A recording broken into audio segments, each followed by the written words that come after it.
ನಮಸ್ಕಾರ ಸ್ನೇಹಿತರೆ, ನಾನು ನಿಮ್ಮ ನಂದೀಶ್. ಇವತ್ತೇನಪ್ಪ ಫೇಸ್ಬುಕ್ ವಿಡಿಯೋ ಮಾಡ್ತಾ ಇರೋ ಉದ್ದೇಶ ಅಂತ ಅಂದರೆ, ನಾಳೆ ಕೆಂಪೇಗೌಡರು ಜಯಂತಿ ಸಾಲಿಗ್ರಾಮ ತಾಲೂಕಿನಲ್ಲಿ ನಡೀತಾ ಇದೆ. ಮೊಟ್ಟ ಮೊದಲ ಬಾರಿಗೆ ಸಾಲಿಗ್ರಾಮ ತಾಲೂಕು ಆದಮೇಲೆ ಇದೇ ಫಸ್ಟು ಸರ್ಕಾರಿ ಕಾರ್ಯಕ್ರಮ ಕೂಡ ಆಗ್ತಾ ಇರ್ತಕ್ಕಂತಹ ಒಂದು ಸುಸಂದರ್ಭದಲ್ಲಿ ಸ್ವಲ್ಪ ತಾಲೂಕು ಆಡಳಿತ ಮಂಡಳಿ ಆಗಿರ್ತಕ್ಕಂಥ ಒಂದು ಅವ್ಯವಸ್ಥೆ ಏನಾಗಿದೆ ಅದ್ರ ಬಗ್ಗೆ ಒಂದೆರಡು ಮಾತಾಡಬೇಕು ಅಂತ ಹೇಳಿ ನಾನು ಈ ಒಂದು ಫೇಸ್ಬುಕ್ ವಿಡಿಯೋನ ಮಾಡ್ತಾ ಇದ್ದೀನಿ ಸ್ನೇಹಿತರೆ. ಇದರಲ್ಲಿ ನಾನು ಯಾರನ್ನು ದೂಷಣೆ ಮಾಡ್ತಾ ಇಲ್ಲ. ನಾನು ಇದನ್ನ ನಿಮಗೆ ನನ್ನ ಅಭಿಪ್ರಾಯವನ್ನು ವ್ಯಕ್ತಪಡಿಸ್ತೀನಿ. ಸೊ ಅದು ತಪ್ಪ ಸರಿ ಅನ್ನೋ ವಿಮರ್ಶೆಯನ್ನು ಕೂಡ ನಿಮಗೆ ಬಿಡ್ತೀನಿ. ನಾನು ಹೇಳ್ತಕ್ಕಂಥ ವಿಚಾರ ತಪ್ಪ ಸರಿಯಾ ಅನ್ನೋ ವಿಚಾರ ವಿಮರ್ಶೆಯನ್ನು ಕೂಡ ನಮ್ಮ ತಾಲೂಕಿನ ಎರಡು ತಾಲೂಕಿನ ಜನತೆಗಳು ಮಾಡ್ಕೊಳ್ಳಿ. ಸೊ ನಾಳೆ ಕಾರ್ಯಕ್ರಮ ಇದೆ. ನಮಗೆ ಇವತ್ತು ಬೆಳಗ್ಗೆ ಇನ್ವಿಟೇಷನ್ ಬರುತ್ತೆ. ನನಗೆ ಅನ್ನೋದಕ್ಕಿಂತ ಹೆಚ್ಚಾಗಿ ನಮ್ಮ ಸಮಾಜದ ಅನೇಕ ಗಣ್ಯರಿಗೆ ಇವತ್ತು ಇನ್ವಿಟೇಷನ್ ಬರುತ್ತೆ. ಯಾರು ನಾಳೆ ಮದುವೆ ಇಟ್ಕೊಂಡು ಇವತ್ತು ಇನ್ವಿಟೇಷನ್ ಕೊಡ್ತಾರ? ಆಮೇಲೆ ಅವ್ರು ಏನು ಕೆಲಸ ಇಲ್ದೇನೆ ಹೋಗ್ಲಿ. ನಾಳೆ ಜಯಂತಿ ಅಂದ್ರೆ ಅಟ್ಲೀಸ್ಟ್ ಅವ್ರಿಗೊಂದು 3 ದಿನ ಮುಂದಾಗಾದ್ರೂ ವಿಚಾರ ತಿಳಿಸಿ, ಇಲ್ಲ ನೀವು ಬರಬೇಕು ಸ್ವಾಮಿ, ಜಯಂತಿ ಕೆಂಪೇಗೌಡರು ಜಯಂತಿ ಮಾಡ್ತಾ ಇದೀವಿ, ನಮ್ಮ ಒಕ್ಕಲಿಗರ ಆಶಾಕಿರಣ, ಆಮೇಲೆ ಸರ್ಕಾರದಿಂದ ಈ ಒಂದು ಜಯಂತಿಯನ್ನು ಆಚರಿಸ್ತಾ ಇದ್ದೀವಿ, ತಾವು ಅಲ್ಲಿ ಆ ಕಾರ್ಯಕ್ರಮಕ್ಕೆ ಭಾಗಿಯಾಗಬೇಕು ಅಂತ ಒಂದು ಸೌಜನ್ಯದ ಕರೆಯೋಲೆಯನ್ನು ಒಂದು 3 ದಿನ 4 ದಿನ ಮುಂಚಿತವಾಗಿ ಕೊಡ್ತಕ್ಕಂತಹ ರೂಢಿ ಹಿಂದಿನಿಂದ ನಡ್ಕೊಂಡ್ ಬಂದಿದೆ. ಸೊ ನಮಗೆ ಇವತ್ತು ಕೊಟ್ಟಿದ್ದಾರೆ. ಸರಿ ಆಯ್ತಪ್ಪ, ಈಗ ನಮ್ದು ಜಯಂತಿ ನಾವು ನಮ್ಮನೆ ಕಾರ್ಯ ಅನ್ಕೊಂಡೆ ಹೋಗಿ ಮಾಡೋಣ, ಅಥವಾ ನಮ್ಮ ಕೆಂಪೇಗೌಡರು ಜಯಂತಿ ಅಂತ ಹೇಳಿ ನಾವು ಕಾಂಪ್ರಮೈಸ್ ಆಗಿ ಹೋಗೋಣ.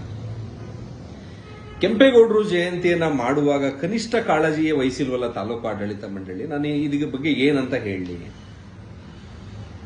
ನಿಮಗೆ ಪೂರ್ವಭಾವಿ ಸಭೆಯಲ್ಲಿ ಅನೇಕ ಇನ್ಸ್ಟ್ರಕ್ಷನ್ MLA ಅವರಿಗೆ ಕೊಟ್ಟಿದ್ರು. ಅನೇಕ ಮುಖಂಡರುಗಳನ್ನ ಕರ್ಕೊಳ್ಳಿ, ಪಕ್ಷಾತೀತವಾಗಿ ಕರ್ಕೊಂಡು ಮುಖಂಡರುಗಳ ಅಭಿಪ್ರಾಯ ತಗೊಂಡು ಚರ್ಚೆ ಮಾಡಿ ಕಾರ್ಯಕ್ರಮ ಹೇಗೆ ಮಾಡಬೇಕು, ಯಾವ ರೀತಿ ಮಾಡಿದ್ರೆ ಯಶಸ್ವಿ ಆಗುತ್ತೆ ಅಂತ ಹಲವಾರು ಚರ್ಚೆಗಳು ಅವತ್ತು ಪೂರ್ವಭಾವಿ ಸಭೆಯಲ್ಲಿ ನಡೆದವು. 2 ತಹಸೀಲ್ದಾರ್ ಇದ್ದೀನಿ, ಅದರಲ್ಲಿ ಒಬ್ರನ್ನಂತೂ ಕೇಳಂಗೇ ಇಲ್ಲ ಬಿಡಿ. ಅವರು ಸನ್ಮಾನ್ಯ ಪೂರ್ಣಿಮಾ ಮೇಡಮ್ ಅವರಂತೂ ಕೇಳಂಗೇ ಇಲ್ಲ. ಯಾಕೆಂದ್ರೆ ಅವರು ನಮ್ಮ ತಾಲೂಕಲ್ಲಿ ಹೇಗೆ ನಡ್ಕೋತಿದ್ದಾರೆ ಅನ್ನೋದು ಸಾಮಾನ್ಯವಾಗಿ ಎಲ್ಲ ಪಬ್ಲಿಕ್ ಗೊತ್ತಿದೆ. ಅವ್ರ ಬಗ್ಗೆ ನಾವು ಮಾತಾಡಕ್ಕೆ ಹೋಗಲ್ಲ. ಇನ್ನು ನರಗುಂದ ಸಾಹೇಬ್ರು ಪಾಪ ಅವರು ನಮ್ಮ ತಾಲೂಕು ಹೊಸಬ್ರು ಬಂದಿದ್ದಾರೆ. ಅವರು ಇತ್ತೀಚೆಗೆ ಬಂದಿರತಕ್ಕಂಥದ್ದು. ಅದು ಸಾಲದಕ್ಕೆ ತಾಲೂಕಾದ್ಮೇಲೆ ಮೊದಲನೇ ಕಾರ್ಯಕ್ರಮ ಒತ್ತಡದಲ್ಲಿ ಇರಬಹುದು ಅಥವಾ ಏನೋ ಇರಬಹುದು. ಬಟ್ ಆದ್ರೂ ಅವ್ರಿಗೆ ಅನುಭವ ಇರೋದ್ರಿಂದ ನಾನು ಕೆಲವೊಂದು ಪ್ರಶ್ನೆಗಳನ್ನ 2 ತಹಸೀಲ್ದಾರಿಗೆ ಕೇಳಕ್ ಇಷ್ಟಪಡ್ತೀನಿ. ತಾಲೂಕು ಆಡಳಿತ 2 ಪೇಜನ್ನ ಬಹಳ ಸಿಂಪಲ್ ಆಗಿ 2 ಪೇಜನ್ನ ಇನ್ವಿಟೇಷನ್ ಮಾಡಿಸಿದೆ. 2 ಪೇಜ್, ಜಾಸ್ತಿ ಇಲ್ವೇ ಇಲ್ಲ ಪೇಜ್ಗಳು. ಅದೇ ರಾಜ್ಯ ಸರ್ಕಾರದ್ದು ಮಾಡಿದ್ದೆ 4-5 ಪೇಜ್ ಮಾಡಿದೆ. ಅದು ರಾಜ್ಯ ಸರ್ಕಾರ ಮಾಡಿರ್ತಕ್ಕಂಥ ಬೆಂಗಳೂರಿನಲ್ಲಿರ್ತಕ್ಕಂಥ ಕಾರ್ಯಕ್ರಮ 4 ಪೇಜ್ ಮಾಡಿದೆ. ಸೊ ರಾಜ್ಯ ಸರ್ಕಾರದಲ್ಲಿ ನೋಡಿ,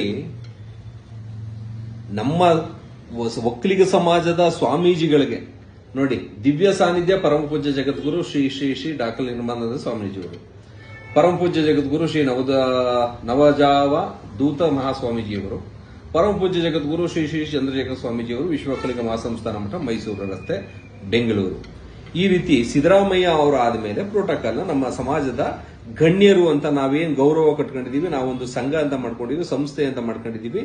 ಗೆದ್ದಾಗ ಹಲವಾರು ರಾಜಕಾರಣಿಗಳು ಅಲ್ಲಿ ಅವ್ರ ಆಶೀರ್ವಾದ ತಗೊಳಕ್ ಬರ್ತಕ್ಕಂತಹ ಒಂದು ಪವರ್ಫುಲ್ ಮಠ ಏನಿದೆ, ಆ ಸ್ವಾಮೀಜಿಗಳು, ನಮ್ಮ ಸಮಾಜದ ಸ್ವಾಮೀಜಿಗಳ ಹೆಸರನ್ನ ಈ ಆಹ್ವಾನ ಪತ್ರಿಕೆಯಲ್ಲಿ ಹಾಕಿಲ್ಲ.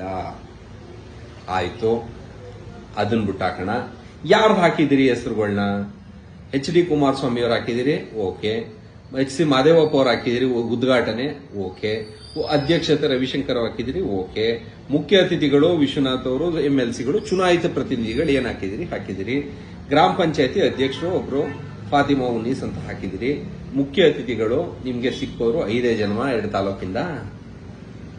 ಆಮೇಲೆ ಹೋಗ್ಲಿ ಅಪ್ಪ, ಆಯ್ತು, ಇದರಲ್ಲಿ ನಮ್ಮ ಸಮಾಜದವರು ಅವರೇ ಅಂತ ಭಾವಿಸೋಣ. ಈ ಕಡೆ ನೋಡಿ, ನೆಕ್ಸ್ಟ್ ಆಹ್ವಾನಿತರು ಮಾಜಿ ಜಿಲ್ಲಾ ಮತ್ತು ತಾಲೂಕ್ ಪಂಚಾಯತಿ ಸದಸ್ಯರುಗಳು, ಮಾಜಿ ಪುರಸಭೆ ಸದಸ್ಯರುಗಳು, APMC ಸದಸ್ಯರುಗಳು, ಎಲ್ಲ ಗ್ರಾಮ ಪಂಚಾಯತ್ ಅಧ್ಯಕ್ಷರು, ಉಪಾಧ್ಯಕ್ಷರು ಮತ್ತು ಸದಸ್ಯರುಗಳು. ಹೆಸರಿಲ್ಲ. ಮಾಜಿಗಳು ಅಂದ್ರೆ ಯಾರನ್ನ ಕರೆದಿದ್ದೀರಿ? ಹಾಗಾದ್ರೆ ಇದು ಜಯಂತಿ ಮಾಡುವಾಗ ನಿಮ್ಗೆ ಒಂದು ಒಕ್ಕಲಿಗರದ ಮಾಜಿ ಯಾರು ಜಿಲ್ಲಾ ಪಂಚಾಯತಿ ಮೆಂಬರ್ಗಳ ಹೆಸರುಗಳು ನೆನಪಿಲ್ವಾ ನಿಮ್ಗೆ? ಅಥವಾ ಸಮಾಜದಲ್ಲಿ ಒಂದು ಗೌರವಯುತವಾಗಿ ಯಾವುದೋ ಒಂದು ಹುದ್ದೆಯಲ್ಲಿರ್ತಕ್ಕಂಥವ್ರು ಅಥವಾ ಯಾರ ಆಹ್ವಾನಿತರು ಯಾರು ಇಲ್ವಾ? ಜಿಲ್ಲೆ ಮಾಜಿ ಅಂದ್ರೆ ಜಿಲ್ಲಾ ಪಂಚಾಯತಿ ಮಾಜಿ ಅಂದ್ರೆ ಯಾರನ್ನ ಅನ್ಕೊಳ್ಳೋದು ನಾವು? ಈಗ ಹಂಗಂದ್ರೆ ನೀವು ಚುನಾಯಿತ ಪ್ರತಿನಿಧಿಗಳನ್ನೇ ಕರ್ಕೊಂಡು ಜಯಂತಿ ಮಾಡ್ಕೊಳ್ಳೋದಾದ್ರೆ ನಮ್ಮನ್ನ ಪೂರ್ವಭಾವಿ ಸಭೆಗೆ ಬಂದು ಚರ್ಚೆ ಮಾಡಿ ಅಂತ ನೀವು ನಮ್ಗಳನ್ನಲ್ಲವ ನಮ್ಮ ಒಕ್ಕಲಿಗ ಸಮಾಜದ ಬಂಧುಗಳನ್ನ ಮುಖಂಡರುಗಳನ್ನ ಕರೆದ್ರಲ್ಲ, ಸೊ ನೀವು ಅವ್ರಿಗೇನ್ ಗೌರವ ತೋರಿಸ್ದಂಗಾಯ್ತು? ಹಂಗಾರೆ ನಿಮ್ಗೆ ಚುನಾಯಿತ ಪ್ರತಿನಿಧಿಗಳು ಪ್ರೋಟೋಕಾಲ್ಗೆ ಬರ್ತಾರೆ, ಈ ಚುನಾಯಿತ ಪ್ರತಿನಿಧಿಗಳನ್ನ ಆಯ್ಕೆ ಮಾಡ್ತಕ್ಕಂತಹ ಸಮಾಜದ ಮುಖಂಡರುಗಳು ನಿಮ್ಗೆ ನೆನಪಾಗಲ್ಲ. ಇದು ನಮ್ಮ ತಾಲೂಕು ಆಡಳಿತದ ದುರಾವರ್ತನೆ ಅಂತ ಅನ್ಬೋದು, ದುರ್ವರ್ತನೆ ಅನ್ಬೋದು, ಹೇಳಕ್ ಬರಲ್ಲ ನನಗೆ. ಆ ಪದಗಳು ಸಿಗ್ತಾ ಇಲ್ಲ ನನಗೆ ಸದ್ಯಕ್ಕೆ. ಆಯ್ತಪ್ಪ. ತಾಲೂಕು ಆಡಳಿತ ಕಾರ್ಯಕ್ರಮದ ವಿವರಗಳು: ಪ್ರಾರ್ಥನೆ, ನಾಡಗೀತೆ, ಸ್ವಾಗತ, ಉದ್ಘಾಟನೆ, ಭಾವಚಿತ್ರಕ್ಕೆ ಪುಷ್ಪಾರ್ಚನೆ, ಉಪನ್ಯಾಸ, ಸನ್ಮಾನ ಕಾರ್ಯಕ್ರಮ.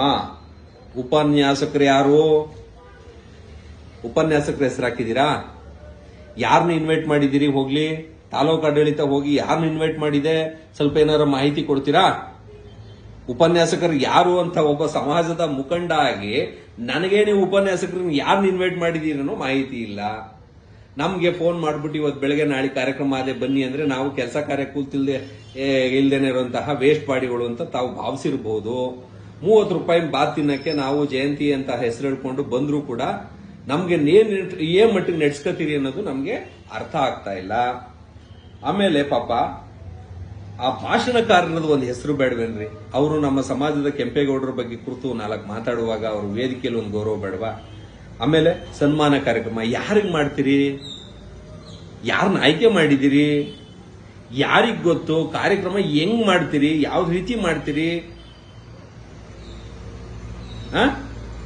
ಇದನ್ನ ನಾವು ಏನಾದ್ರೂ ಕೇಳಿದ್ರೆ ನಾವು ಕೆಟ್ಟವರು, ಇವನ್ಗೆ ಮಾಡಕ್ ಕೆಲ್ಸ ಇಲ್ಲ, ಇವನ್ ಇನ್ನೇನ್ ಕಿತಾಪತಿ. ಕೆಲವೊಂದ್ ಜನ ಅವ್ರೆ, ಏನಾರು ಹೇಳಿದ್ರೆ ಅವ್ನಿಗೆ ಇನ್ನೇನ್ ಮಾಡಕ್ ಕೆಲ್ಸ? ಈಗ ತಾಲೂಕಲ್ಲಿ ನನ್ನ ಮೇಲೆ 2 ಮಹತ್ತರ ಅಪರಾಧಗಳವೆ. ಅವನ್ ಮುಂದಿನ ದಿನಗಳಲ್ಲಿ ನಾನೇ ಹೇಳ್ತೀನಿ, ಹೇಳುವಂತ ಪರಿಸ್ಥಿತಿ ಬಂದಾಗ ನಾನೇ ಹೇಳ್ತೀನಿ ಅದನ್ನ ಏನಕ್ಕೆ ಮಾಡಿದೆ, ಅದರಿಂದ ಯಾರ್ಯಾರಿಗೆ ಏನೇನು ಅನುಕೂಲ ಆಯ್ತು, ಯಾರಿಗೆ ಅವಮರ್ಯಾದೆ ಆಗ್ತಾ ಇತ್ತು, ಅದನ್ನ ಯಾರು ತಪ್ಪಿಸಿದ್ರು. ನಾವು ನಮ್ಮ ಸಮಾಜಕ್ಕಾಗೋ ಅನ್ಯಾಯವನ್ನ ಕೇಳಬಾರ್ದು ಅನ್ನೋದು ನಿಮ್ ನಿಟ್ಟಿನಲ್ಲಿದ್ರೆ ನಾವು ಮಾತಾಡೋದೇ ಬೇಡ ಬಿಡಿ. ಹಂಗಾದ್ರೆ ಕೆಂಪೇಗೌಡರು ಜಯಂತಿ ನೋಡ್ರಿ, ನಾವು ಇದನ್ನ ಹಬ್ಬದ ರೀತಿ ಮಾಡಬೇಕು. ಈಗ ಬೇರೆ ಜಯಂತಿಗಳನ್ನ ಮಾಡ್ತಿರಲ್ಲ, ನೀವು ಸ್ವಾಮೀಜಿಗಳನ್ನ ಅಲ್ಲಿಂದ ಮೆರವಣಿಗೆ ಮಾಡ್ಕೊಂಡ್ಬಂದು ಪುಷ್ಪಾರ್ಚನೆ ಮಾಡಿಕೊಂಡು, ನಾವು ತಾಲೂಕಲ್ಲಿ ಎಷ್ಟು ನೋಡಿಲ್ಲ ಆ ತರ ಜಯಂತಿಗಳನ್ನ. ಇರೋದು ನಮ್ಮ ಸಮಾಜದಲ್ಲಿ 2 ಸ್ವಾಮೀಜಿಗಳು, ಒಂದು ನಿರ್ಮಾನಂದ ಸ್ವಾಮೀಜಿಗಳು, ಮೈಸೂರು ಸಂಬಂಧಪಟ್ಟರು ಸೋಮನಾಥ ಸ್ವಾಮೀಜಿಗಳು. ಅವ್ರನ್ನ ಕರೆಯೋ ಒಂದು ಕನಿಷ್ಠ ಸೌಜನ್ಯತೆ, ಅವ್ರನ್ನ ಹಾಕ್ಸೋಂಥದ್ದು ಒಂದು ಅಲ್ಲ ರೀ. ನೀವು ನಾನು ಹೇಳೋದು ಭಾಷಣಕಾರರು ಅಂತ ಹಾಕಿದಿರಲ್ಲ, ಯಾವ ಭಾಷಣಕಾರನ ಹೋಗ್ಲಿ ಆಡಳಿತ ಮಂಡಳಿ ಹೋಗಿ ಇನ್ವೈಟ್ ಮಾಡಿದ್ಯಾ?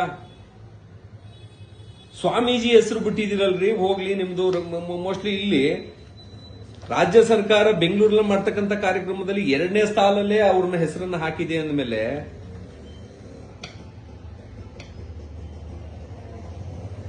ಇಲ್ಲಿ ನೀವು ಹಾಕ್ಬೇಕಲ್ವಾ? ಇದನ್ನ ಕೇಳಬಾರ್ದ? ನಾವು ಕೇಳಿದ್ರೆ ತಪ್ಪ? ದಯವಿಟ್ಟು ಅರ್ಥ ಮಾಡ್ಕೊಳ್ಳಿ. ಯಾಕೆಂದ್ರೆ ನಾಳೆ ಜಯಂತಿ ಇದೆ, ಇವತ್ತು ಕಾಲ ಮಿಂಚೋಗಿದೆ.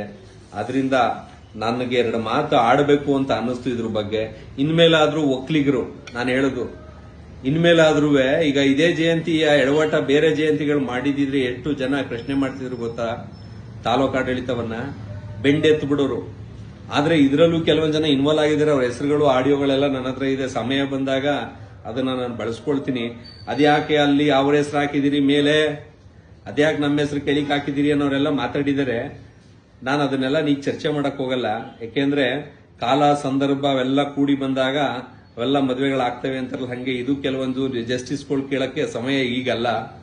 ನಾನು ವೆಯ್ಟ್ ಮಾಡ್ತಾ ಇದ್ದೀನಿ. ಯಾಕೆಂದ್ರೆ ಹೇಗೆ ಈ ಜಯಂತಿ ನಡೀತಾ ಇದೆ ಅದೇ ರೀತಿಯಲ್ಲಿ ತಾಲೂಕಲ್ಲಿ ಏನೇನ್ ಆಗ್ತಾ ಇದೆ ಅನ್ನೋದನ್ನೆಲ್ಲ ನಾನು ಬಹಳ ಶಾಂತಚಿತ್ತದಿಂದ ನೋಡ್ತಾ ಇದ್ದೀನಿ. ದಯವಿಟ್ಟು ಇದ್ರ ಬಗ್ಗೆ ನಮ್ಮ MLA ಅವರು ಗಮನ ಹರಿಸಬೇಕು. ಇದಕ್ಕೆ ಯಾರ್ಯಾರು ಏನೇನು ಮಾಡಿದ್ದಾರೆ, ಏನೇನು ತಪ್ಪುಗಳಾಗಿದೆ ಅದನ್ನು ಸರಿಪಡಿಸೋ ನಿಟ್ಟಿನಲ್ಲಿ ನಮ್ಮ ಶಾಸಕರು ಗಮನ ಕೊಡಬೇಕು ಅಂತ ಹೇಳ್ತಾ ನನ್ನ 2 ಮಾತು ಮುಗಿಸ್ತೀನಿ ಸ್ನೇಹಿತರೆ. ನಮಸ್ಕಾರ.